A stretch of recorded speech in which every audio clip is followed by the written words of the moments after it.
it's impossible geopolitically and in our national interest to dilute our ties with Russia, because these sanctions are illegal. United States has weaponized its dollar and its control over the global financial system. Trump made the whole thing very political by saying that India should stop buying oil from Russia. So that gives the Russian naval fleet and air force the possibility of using Indian ports and airfields.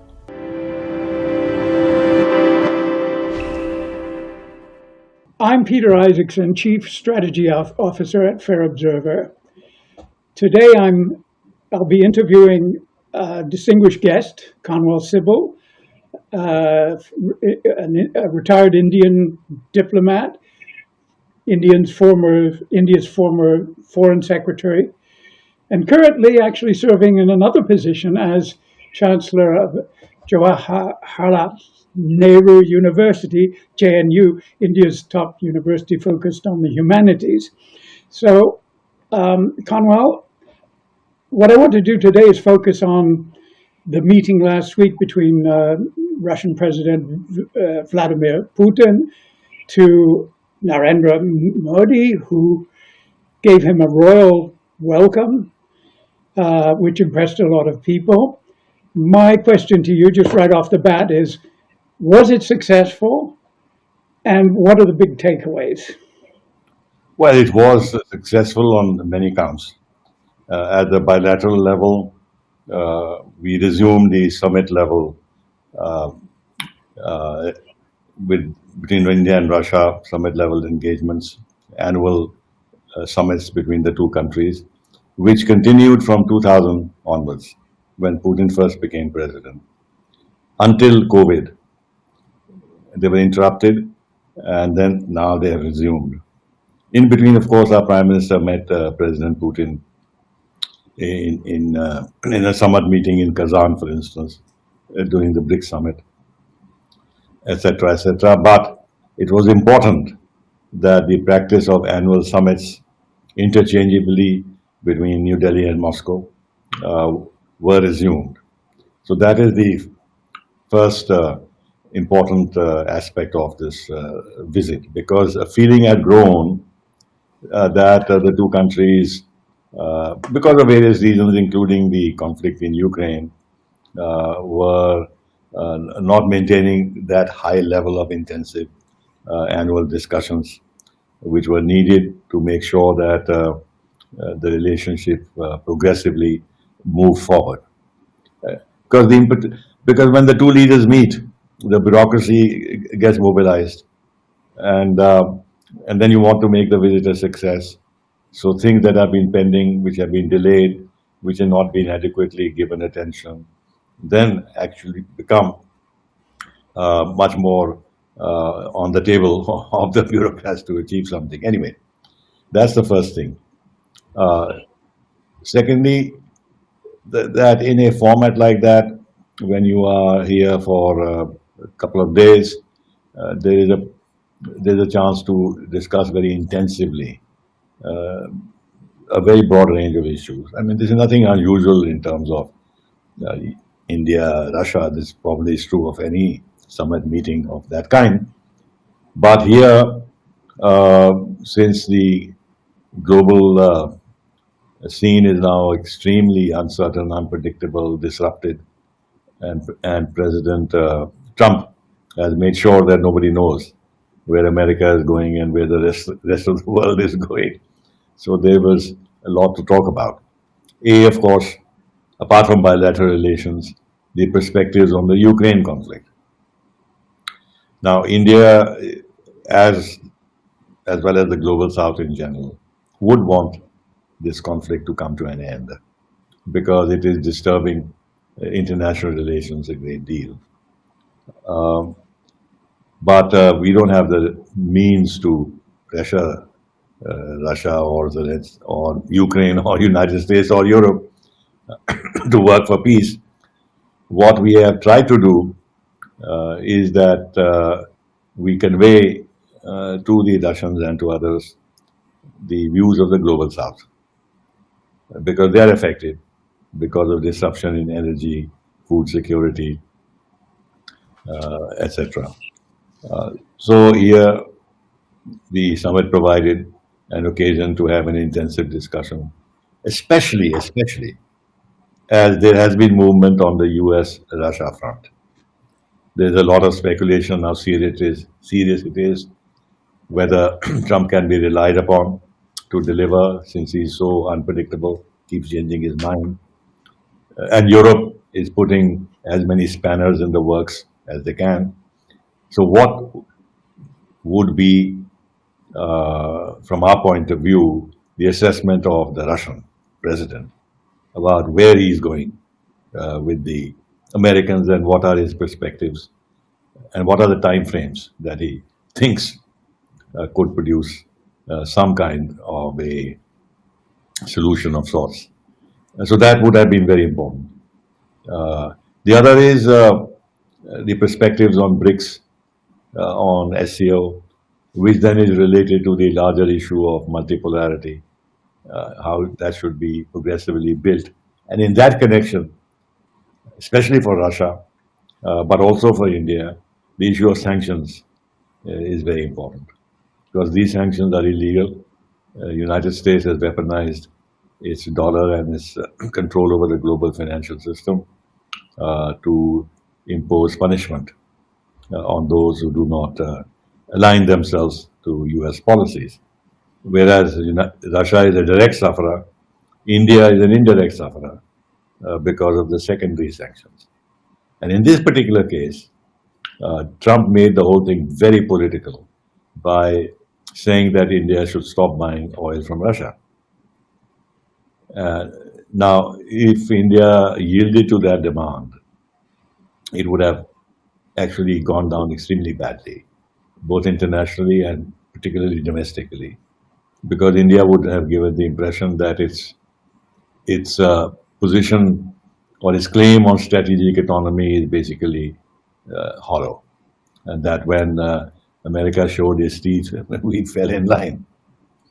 On the other hand, yes, Indian public sector companies buy oil, and of course the private sector buys oil. Now, India cannot tell the private sector companies, especially, including the public sector corporations, that this is our directive.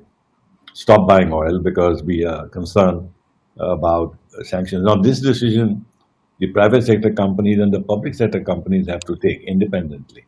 Of course, there's a government input and advice, but they have to take it independently on how, if they defied the sanctions, it will affect their overall business, especially the private sector, where the big names are involved, and they have a lot of exposure to the global system, as well as the public sector companies, which need to have access to the global financial system, the banking system. So, unfortunately, Trump made this a political issue by publicly asking us to do that. And that has put us in an awkward situation.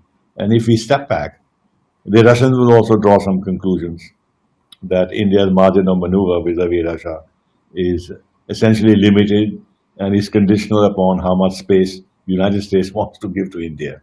Now, that's not the message we want to accept or is sent to Putin or Russia. So I think they must have talked to each other about what the perspectives are going forward and how these sanctions can be contourné, can be sidestepped in order to maintain a level of oil supplies from Russia. It will not be the same as before, despite the best intentions, because it's not simply a question of sanctions. They are sanctioning the tankers. They have control over insurance, so that they're doing everything possible to block Russia from selling its oil in the international market. So that would be, and then defense. Whatever the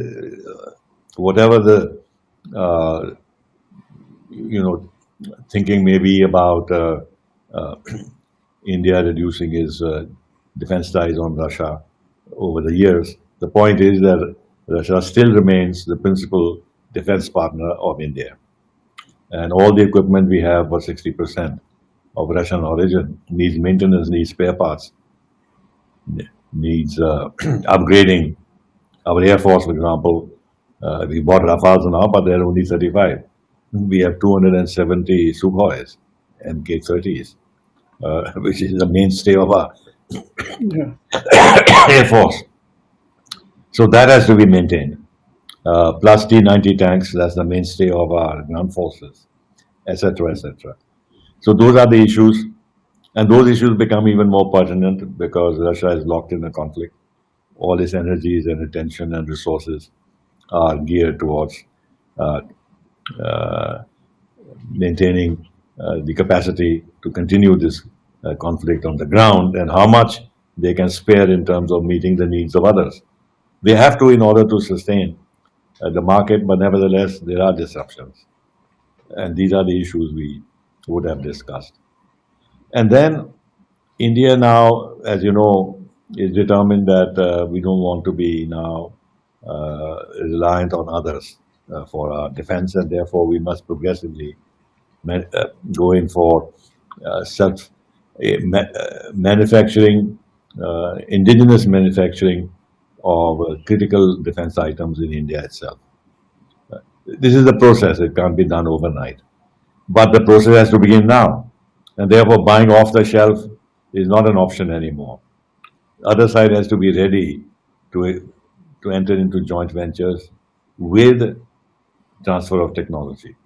Now, these discussions are not easy even amongst friends.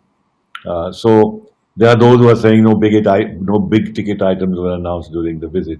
Of course, no big ticket items were announced because those big ticket items need a lot of discussion, very intensive discussions in detail about what will be the nature and degree of technology transfer, etc., etc. Uh, so, but discussions are taking place. We have the BrahMos model in mind, frankly, where it has been a very successful project, very powerful missile. Russia has even more advanced missiles. We would like to have some access to them, and we would prefer a joint venture of the BrahMos kind, where we have 50 point some percent, and the Russians have 49 point some percent. But the Russians have to agree, so that those discussions will carry on. Now, if the Russians want to consolidate for the next few decades the market in India, they would have the temptation to go ahead. France, for example, is pressing very hard to enter into the Indian market with promises of full technology transfer and everything else, because they know that the French industry, the defense industry, survival would be at stake, and if they can get inroads into the Indian market for the next 40 years, then they're sitting pretty. And they're tempting us with very attractive propositions. And we have a history, in any case, of diversification. So we can go along with Russia, but we can also go along with France. Anyway, so that is the other thing. The third thing, and which has actually been the focus of these discussions, even more than anything else, is the imbalance in the trade between India and Russia. Yeah. I mean, it is astonishing that India's exports to Russia are less than $5 billion. Our trade with Bangladesh is $11 billion. Now, the figures of trade got inflated because we were buying discounted Russian oil, and they went up to $67, $68 billion. But that is largely because of this discounted oil. And if tomorrow our oil offtake gets reduced, the volume of trade gets reduced too. So we have to look for other options. And this has been discussed. After all, India has a surplus with the United States, and it has more or less a balanced trade with the European Union, and these are very advanced, regulated economies. And if we can provide them goods and services, why can't we do it to Russia? So this has been discussed, and Putin has publicly said on more than one occasion recently that he has directed his government to explore every avenue to increase imports from India. Now, we will see how this is done. We have given them a lot of papers on this with regard to what needs to be done in terms of registration, processes of registration and non-tariff barriers and things like that on the Russian side. So this will be discussed hopefully, and progressively the market, Russian market will get opened up. Then there is this issue of demographic problems that Russia faces. I'm not talking about the need to send troops, foreign troops to the Ukraine. That's something that was discussed in the Yeah, but meeting. not at all the defense side. But then, like in Israel, we have sent several thousand construction workers. Now, Russia needs construction workers and agriculture workers in the Far East. And then so in a mobility agreement is being signed, and the figure people mention is 40 to 70,000 uh, Indian workers. But we'll make sure that this is well regulated, so that the incidents that have occurred where some have been tempted to go and fight on the Ukraine border, not many, but 60, 70, that sort of a thing doesn't happen. So this will fulfill the real need that Russia faces. Uh, then there are the whole issue of the Arctic, where we have an observer status, and Russia wants us to be more active in that forum. They are going to train a number of our people to handle icebreakers, and there is a thought that Russia can order icebreakers to be built in India, because with the opening of the northern route, they'll need many more. Potentially, this is of great interest, and hopefully it will happen. There's one thing on the defense side I forgot to mention, which is important, which is that we've signed logistics agreements with the United States and with Australia and with Japan, but so far not with Russia, although it's our biggest defense partner. But we've signed one now, which has been ratified. Actually, it was signed, but it has been ratified by the Russian Parliament. So that's important.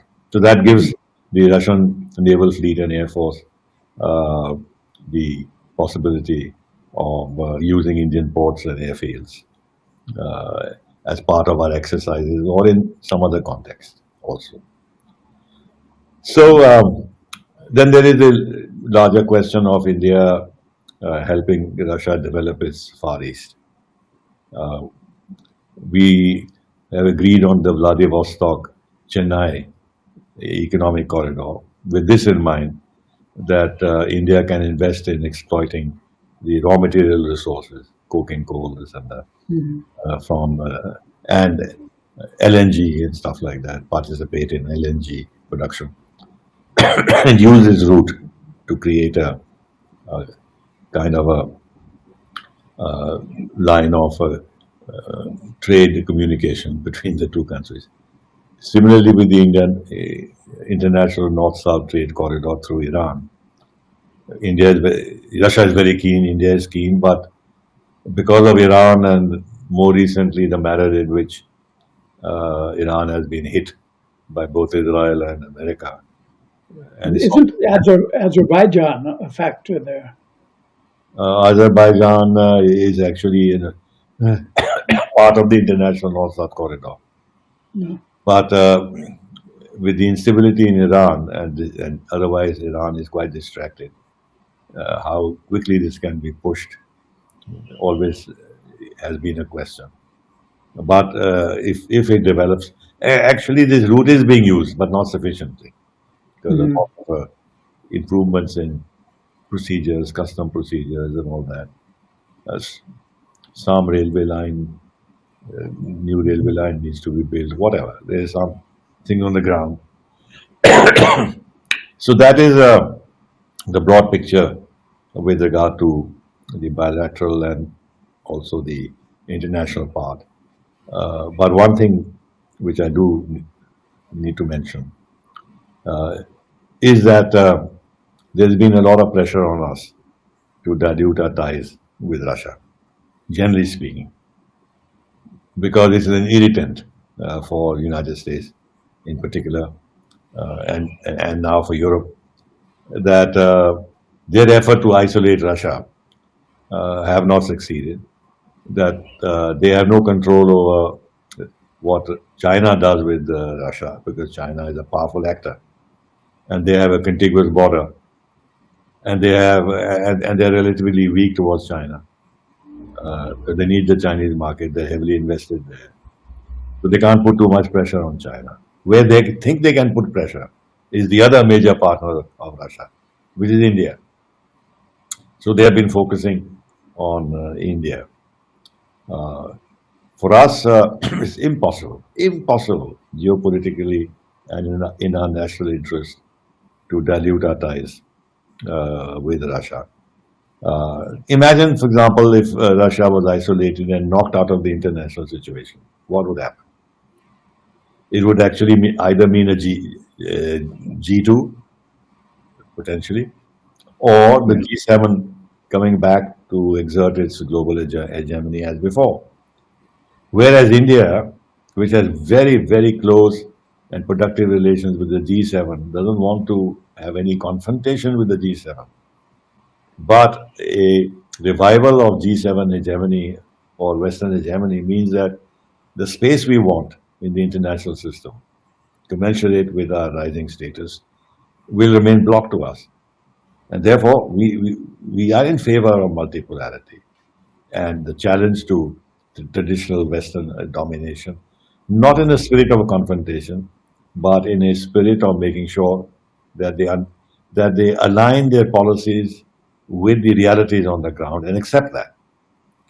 And therefore, whatever instruments we can use to that end, we will use, whether it is BRICS or SCO and most importantly, our relations with Russia. Number two, in the Russia-China-India triangle, unfortunately, we see that the Russia-China bit of the triangle has become much stronger than the Russia-India triangle. That imbalance doesn't favor us. Now, if we further dilute our relations with Russia, then India actually indirectly further strengthens the Russia-China part of the triangle. So we must keep our foot in, make sure that Russia realizes and accepts the value of a strong India relationship in order to balance its over dependence on China. Now, if we want to have that strategy, then we have to keep reaching out to Russia. Yeah. And finally, we are an Asian country. We're not like Europe or United States. So anything that happens in Europe is of interest to us. So we can't vacate Asia to Russia and China. We have interests in the Central Asians, and we are interested in any development in Asia which can impinge on our economic and security interests. Therefore, we must be part of any dialogue that takes place in this region, and therefore our membership of SCO and everything else. So these are some of the reasons why it was important that Putin came, and finally, that's important. We wanted to send a message. This was not the only reason that Putin came, but we wanted to send a message in the light of Mr. Trump hammering India with the highest tariffs in the world, along with Brazil, uh, and humiliating us and insulting us. That we had to send a message that we have options too. And the more you go down the wrong road, the more you will impel us to have alternative strategies, which eventually can also include China. The fact Do that you, the fact do you that think? the fact Sorry. Do you think Trump would be listening to that reasoning? I don't think so. I don't think so because he actually focused on Russia and China. He's tried very hard. Part of the reason why he reached out to Russia is to do the reverse Kissinger thing, that de-link Russia from China and then focus on the China threat. in their national security strategy review, for the first time, formally, United States has described China as a near peer. So they have acknowledged that status. Uh, Now, since that didn't work, uh, Trump reached out to China and flattered Xi Jinping, saying very warm words about him. He's a great leader, wonderful chap. I get along with him, and my meeting with him would be a G2 meeting. Indirectly telling Russia that I can once again try from the other end to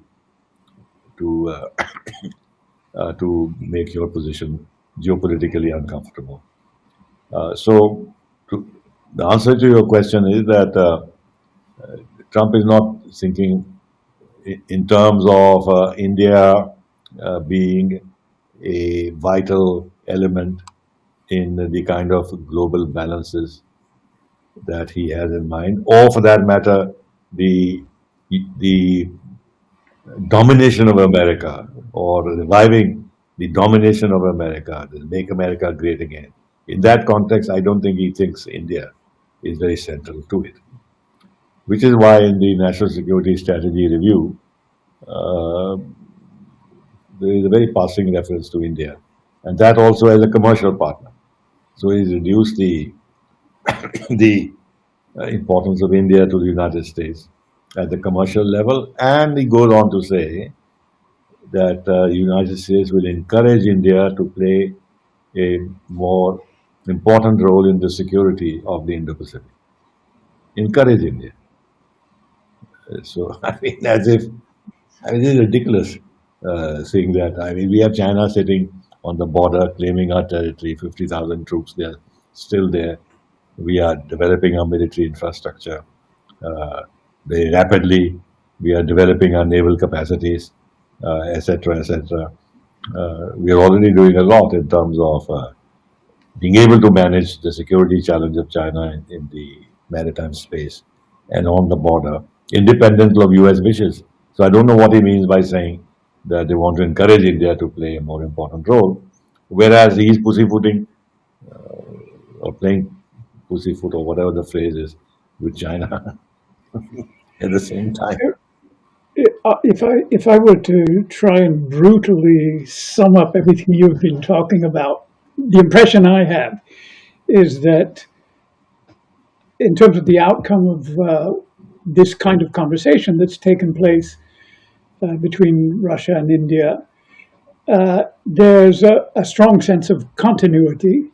That it's not a question of looking for some final outcome that's going to redefine anything in this world. But what's reassuring about it is that you're describing people who are taking on a number of issues, talking about them, and looking for solutions.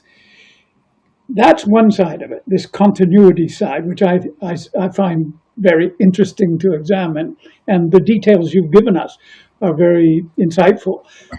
The other side is discontinuity. And that seems to be summed up in one word, Trump. Uh, Now, is it Trump or is it the US that we're talking about? Or is Trump just, I mean, does Trump represent something, a power in itself, or an idea, or an ideology, or something that actually has taken over what the US is and how US policy works in the world? Or is he just another variant on the way US policy works? I think your observations are very pertinent. Certainly, the first part with regard to continuity is very important, and you have pinpointed that very accurately. And discussions on future projects, whatever time it takes, is part of that continuity. These things are not decided very quickly, especially on the defense side and joint manufacturing, joint development, and stuff like that. Anyway, so far as the discontinuity is concerned, uh, it would appear that the nature of United States society is changing. Trump has, of course, the most visible manifestation of that.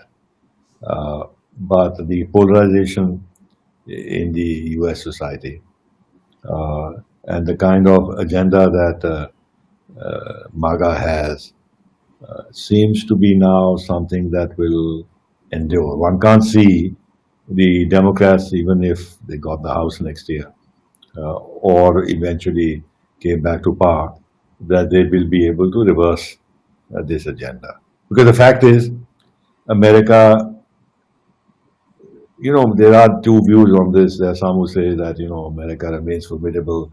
It has the capacity to renew itself, and any talk of the US decline is an exaggeration. But the fact is, if you look at the figures on the ground, what is happening in terms of shift of economic power, portion of the GDP of the G7 countries and the BRICS countries, or the rise of China and progressive rise of India, uh, then there are projects to actually move away from the dollar-dominated system, trade in national currencies, eventually see if some other formula can be found which will reduce a dependence on the dollar. This is bound to happen because the manner in which the United States has pursued self-defeating policies, where they have eroded the trust, well, whatever trust there was in the U.S. very drastically. It's not surprising what Lavrov said. One doesn't necessarily should say that whatever Lavrov says is right or whatever any opponent of the United States is right. But the facts of the ground are this. And he said that United States is incapable of having an agreement with any country because they walk back. Yes. The way Biden walked back from so many institutions, and Trump again has followed that. And then we've seen how, no matter which the U.S. administration, they have ignored the United Nations. In fact, Hillary Clinton said very clearly, and so did Obama, that we will use the UN so long as we can. It can serve our interests, but if no, then we will work outside the United Nations. They've never believed in multilateralism because multilateralism means that you have to listen to the other side and be willing to compromise. But multilateralism doesn't mean that I have the power and I have to create a coalition of the willing around me on every issue. And that is multilateralism. So if I approach X, Y, Z country, twist their arms, or in other ways make them do what you want, uh, that is multilateralism. That's not multilateralism. Yeah. So I think United States is incapable so far and will remain incapable of being genuinely multilateralist. And the National Security Strategy Review is shocking in this regard. I mean, he is now they're openly reclaiming the Monroe Doctrine and adding to that Trump's agenda in the Western Hemisphere as legitimate. And then the National Security Strategy Review says something which has been said before but formalizes it, that United States will not accept the rise of any other power that can threaten its interests. So what does that mean? That's not multilateralism. So, therefore, to answer your questions, I think there is a fundamental shift in how the rest of the world sees America, and I think now one should ask the Europeans what they think about America. Rightly or wrongly, they talk about the civilizational erasure of Europe. Maybe he's dramatized. The language is dramatic, but maybe it's not wrong given what's happening in Europe. But anyway, so Well, I live in Europe. I'm a European, I know. and I can tell you that there is a good chance that whether it's erasure, I think that's a very strong word, but a decline in the coherence of institutions and cultural the sentiment of cultural belonging is disappearing, or it's being challenged in many unfortunate ways. And if that is allowed to continue, obviously it can reach a point where total incoherence takes over. So I'd like to ask you about Europe. Exactly. I mean, you were ambassador to France at one time. You know Europe very well. If we're talking about it today, obviously we're referring to the erasure of Europe was the statement issued by the State Department last week, summarizing U.S. foreign policy. Given what Europe's doing, because you were also talking about the importance in the discussions between Modi and Putin of the conflict in Ukraine, how do you see, if as we've been talking about, we noticed that there's a certain continuity in the relationship between India and Russia, which you described, which is the result of a long history and a history that's still playing out. But there's also, I mentioned what I perceived as a significant discontinuity on many levels attributable to Donald Trump primarily, who's been in office again only for less than a year now. How does India see the relationship with Europe? Because we've looked at Russia, we've looked at the disturbance factor that Trump represents. But what about Europe? You spoke about the central position of the Ukraine conflict in concerning your relations with India's relations with Russia. But given that Europe has taken on what many see as a pretty radical stance, a militaristic stance, wishing to pursue and eventually escalate the war with Russia, what kind of challenge does that represent for India? I imagine that complicates a lot of things. Yes, it has. If you recall that after the Russian intervention in Ukraine, there was a lot of pressure on us to condemn Russia. A pretty concerted effort to tell us that what we were doing was, in a sense, not in accordance with our traditional position on violation of the UN Charter, respect for international law, etc., etc., and that India should take a position which is clear and condemnatory. In fact, when European leaders were visiting India, for one reason or another, they were pretty straightforward on this. Van der Leyen came here in 2022 and spoke very strongly against Russia and expected India to condemn Russia. The then Liz Truss, she was foreign secretary then, she came to India and spoke very harshly about Russia. Then other European leaders, Carl Bildt and others, they, they were demonizing Putin and Russia in public meetings here, you know. So, in fact,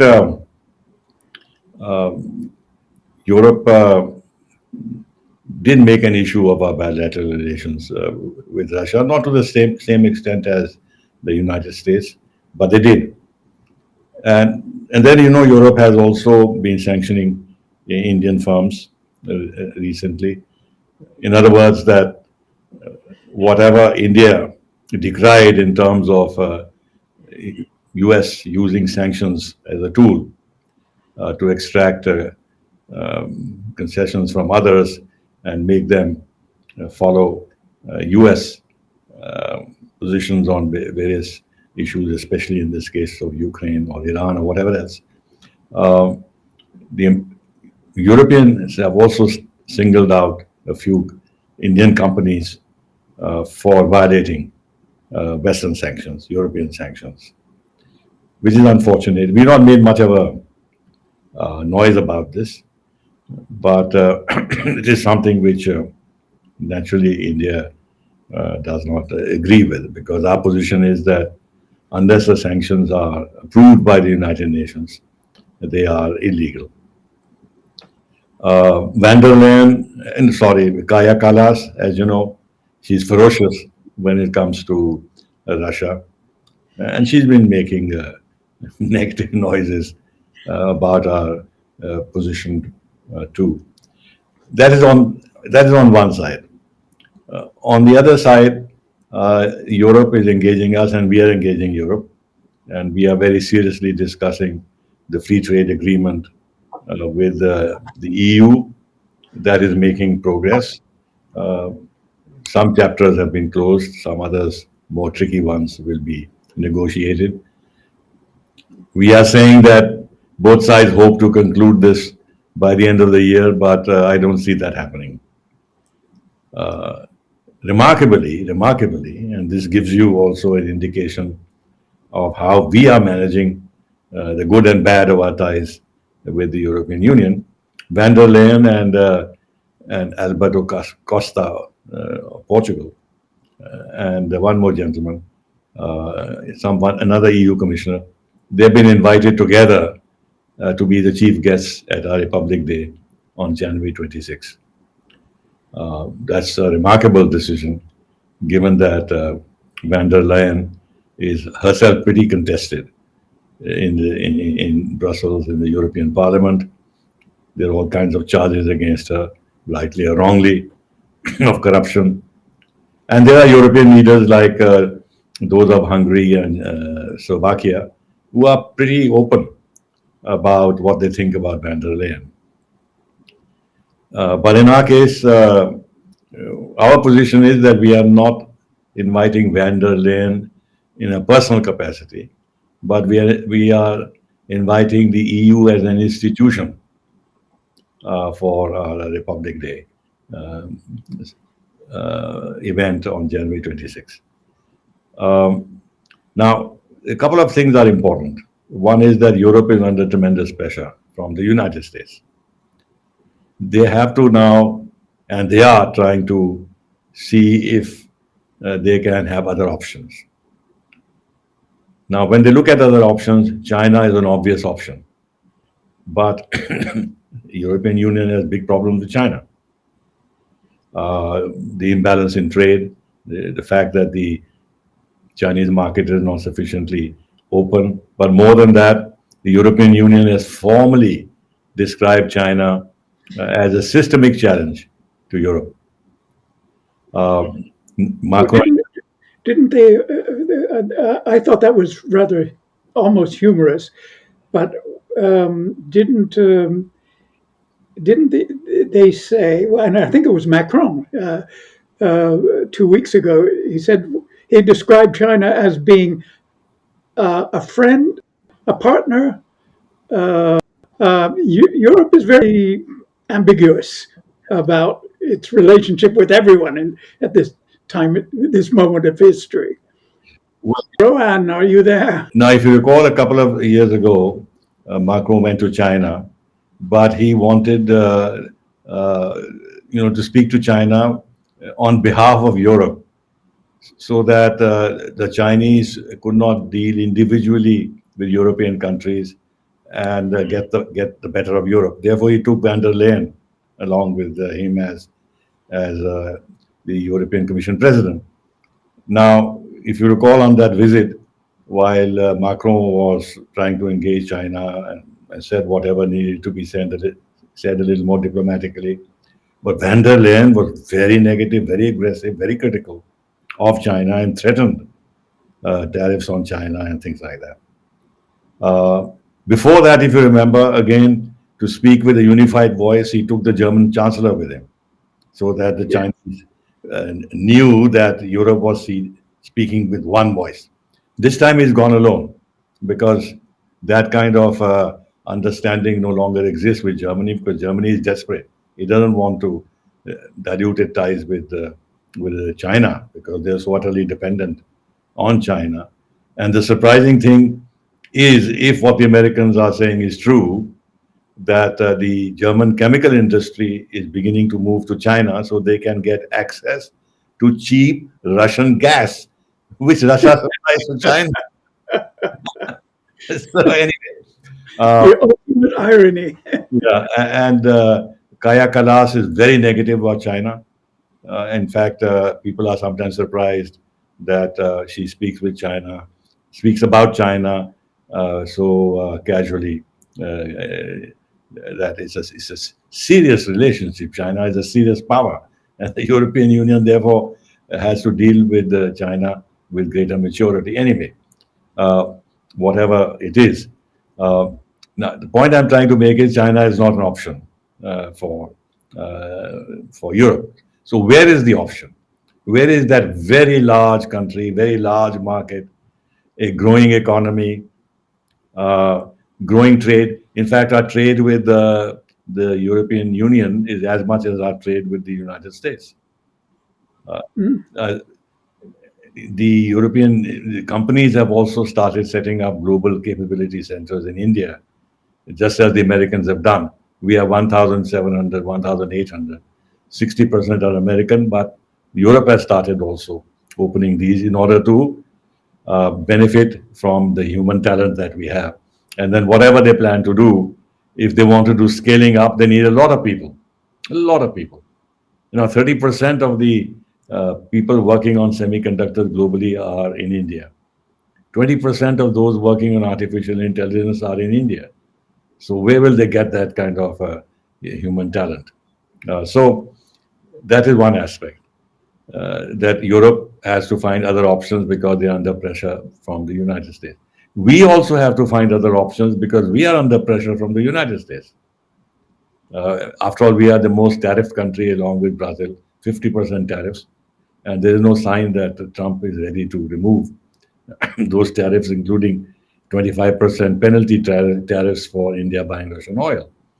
So we are interested also in reaching out to the European Union first because we have a lot of trade. It is balanced trade. It's a big consumer market, even if the demography is not big, but consumption levels are very high, and therefore we can sell our things Yeah. there.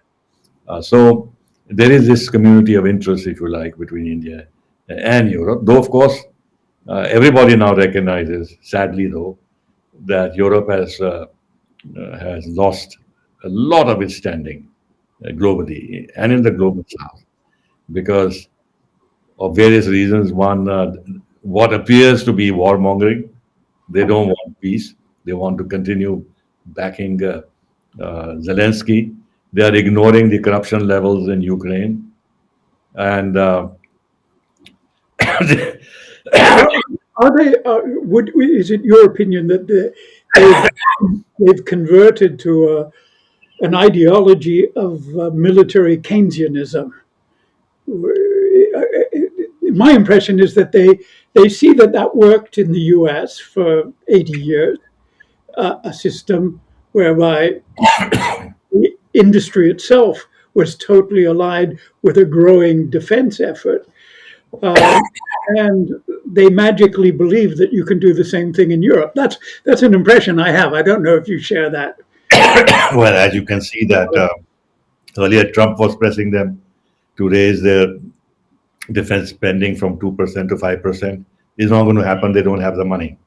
They have no money. So, and then whatever they do in terms of extra spending on defense will have to come at the cost of social welfare. And surprisingly, Germany, the former German foreign minister, Baerbock, actually said quite openly that I don't care if there is a reduction in social welfare. We have to continue to counter Russia and arm ourselves. And Merz is also beginning some kind, not conscription, but he's moving in that direction. And he's saying that Germany should have the strongest military in Europe. And now they want to have an independent European defense. Now it's all very well on paper, but unlike the United States, and is in response to the argument you make, there is a government in United States, one government. it, it has one budget. It has one defense budget. It has in defense industry which US owns. But in Europe, it's the individual countries who own defense industries. They have joint programs, but they are attached to their defense industry. Now, France is very unhappy that when the choice has to be made by European countries to buy military equipment, they go for the American equipment, whether it's the Poland or the Baltic states or other countries or Denmark or whatever have you or Holland. They go for F-16s and things like that. They don't buy Rafales.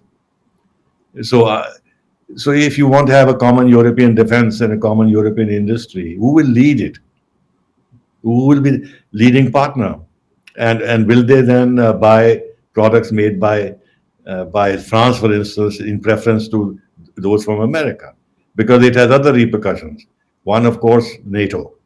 Within NATO, United States presses them to buy American arms of NATO standards, and they set the standards. So one is that then you have to have a relook at NATO and the American domination of NATO. And then how many years will it take Europe to build an independent defense industry? And in the meantime, what happens? Ukraine problem will be solved. Hopefully, some agreement with Russia will take place because Russia can't be treated as a permanent enemy. And then what will be the justification of these very high defense expenditures to fight against whom? If Russia is no longer an enemy in 3, 4 years or whatever, and there is some understanding on European security, then which is the enemy against whom they're going to use all these weaponry and all that? Is for Europe to have a look. I'm speaking from the outside, but it doesn't make much sense to me. And finally, the calling card of Europe all these years was what? That we have uh, you know our calling card now is peace. We have gone over past enmities. There's no conflict left in Europe, despite the history of wars in Europe. And what we are going to, the Europeans are saying, is to emphasize our values. And our calling card, European calling card, is values, which they want to spread in the rest of the world. But from that position of European being emblematic of peace, in now Europe is being seen as warmongering. I mean, look at the distance that has been traveled between one image of Europe and the new image of Europe. Yeah, it's quite extraordinary. I live in Europe. I'm a French citizen, and I'm trying to understand. And I think I understand a certain number of things thanks to my relationship with people like you. But I notice that the French are kept in the dark about it. The media do not explain any of these things. They don't raise the issues. They don't define the choices people have to make or that their government has to make. And they don't deal with the issue of identity. That is what you were talking about. You have, on the one side, a European identity, and then the national identities of each country. And then we're seeing the rise of far right, extreme right parties who quite logically are giving a message that people who are not allowed to reflect on these issues respond to. So it's a very worrying situation for someone like me. You were ambassador to France once upon a time. I don't know if you have contact with French diplomats today, but I do. I'm wondering how they're dealing with it. In a limited way, I do, but I do follow, what's happening in France, and I must say, even though I have a soft corner for France for various reasons, I am at a loss to understand what President Macron is trying to do, quite frankly, because he openly and repeatedly says that Russia intends to attack Europe, and that the first line of defense of Europe is in Ukraine.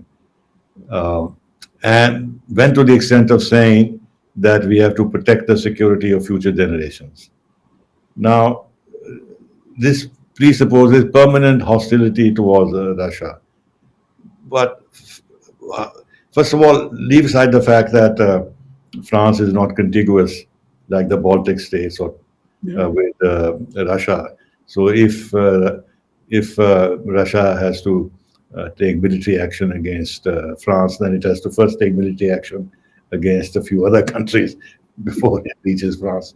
And in any case, why should Russia seek to uh, take military action against any NATO country? I mean, Putin has said repeatedly that look at the difference in capacities of Europe and Russia, military capacities, financial capacities, this and that. And he's not a fool. He knows that if he attacks a NATO country, then he's stirring up a real hornet's nest. He's not able to deal with Ukraine as it is. See, this is a contradiction. On the one hand, uh, as Trump said that, look, this guy should have been able to finish the war in 7 days. It's taken him almost 4 years. Uh, uh, and in fact, denigrating Russia's military capacity. And at the same time, the Europeans have also been saying that Russia is not going to be able to win a military victory over Ukraine, because Ukrainians are fighting very well, and there are Russian weaknesses of various kinds, etc., etc. Now, that is one discourse. The other discourse is that Russia is so strong that it's going to invade Europe itself. I mean, somebody has to decide which narrative is the right one. So both narratives are there. So I'm a bit puzzled that France is taking this position, though one explanation could be, which is, or rather two explanations. One is that France wants to make sure that its voice is heard. Otherwise, it will become marginalized, because the Americans and the Poles and the Baltic states and the Germans, they will take all the decisions, and France will not have a role to play, and Britain too. So therefore, he has to be very aggressive and keep talking about this, so that everybody knows that French views and French thinking is remains very relevant and key. The second is what Russia has done to French interests in Africa, in West Africa. Yeah, this I think that rankles a lot. That rankles a lot, and this is one way of paying the Russians back. And thirdly, the third explanation, which is the Russian contempt for France, which is expressed at the diplomatic level as well as the media level. I mean, if you hear Lavrov speak about France, yes. it's, it's pretty It, sweet. it's extraordinary. But Macron isn't even that credible at home. His approval rating is about 11% Yes. now. But it's a very strange situation, because you've got France, who isn't taken seriously by Russia, but on the other hand, you see Germany announcing that it's going to rearm, and Russia's attitude to that is fear. They I don't think Russia will look kindly on the actual rearmament the rearmament of Germany. Don't you think? And this, for me, highlights the problem of Europe, and that nobody can perceive what Europe's position is, because it has multiple positions. Yes. Well, insofar as Germany is concerned, of course, there is a history of the Second World War and this and that.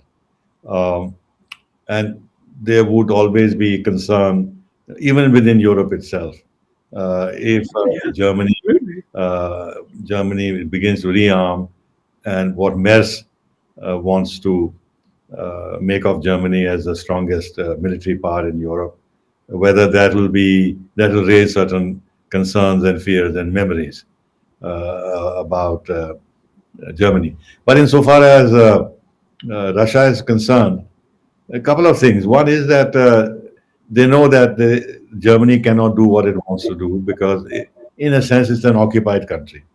I mean, there are American bases in that country, American Yeah. forces in that country, American nuclear weapons which are stationed in German bases. So there is no way that Germany can actually take an initiative on the military side without the cover and concurrence of the United States of America. So the United States will always exert a big check on Germany.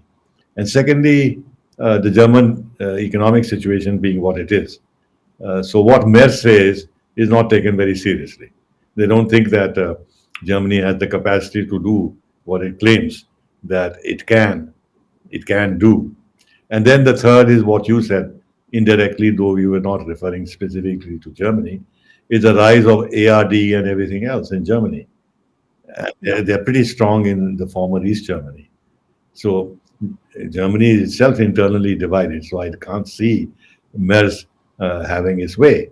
There's a question mark, and I wonder, frankly, why Germany thinks that it is acceptable to give arms to Ukraine to kill Russians.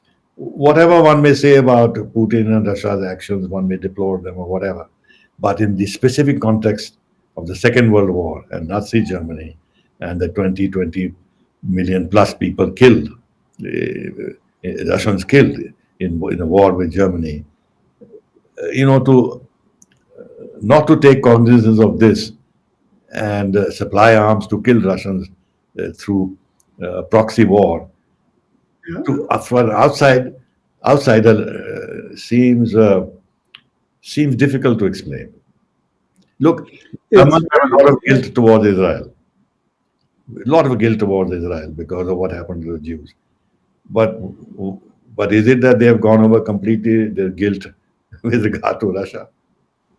yeah, yeah. No, it's a worrying situation. Mm. You mentioned that in passing that you expect that there will be an end to the war. Do you see it coming in the coming? Do you see the events taking place now as being the prelude to uh, a real denouement of the war? I don't think so. I You don't think so? don't, for a few reasons. One is that the divisions between the U.S. and Europe are a big hurdle.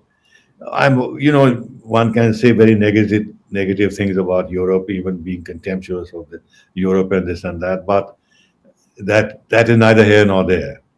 Europe still plays a very vital role. The war is on European territory. The Europeans, many of them are pretty big powers. They have a lot of resources, uh, and without their consent and participation, uh, you cannot end this war. Now, can the European leaders step back and say that we are going to abandon Zelensky, we're going to abandon Ukraine, and we're going to support President Trump's efforts to find a solution, which means that the earlier position that Ukraine must not cede any territory, question of Ukrainian sovereignty, there's no way that NATO doors can be uh, blocked for Ukraine. There's no way that there can be a limit imposed on their armed forces. It's a sovereign country. Their sovereignty must be respected. Now, all this discourse, which is repeated time and again, and all those meetings that keep happening in various capitals, all these big leaders are running around in all kinds of places and hugging Zelensky. How are they going to step back? They'll make sure that the Trump plan doesn't succeed. That is one. The other is that on an issue like, let's say, NATO expansion.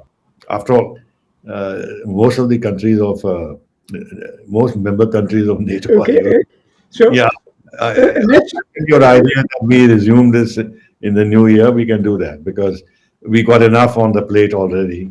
exactly. Yeah, So, Conwell, thank you very much for spending this time, pleasure. uh, despite a few interruptions. Uh, The issues are still on the table. Yeah, They will still be there in the new year. And absolutely. I think might be some interesting developments. So let's make a date to have Okay. a new in 2026. Okay. Okay.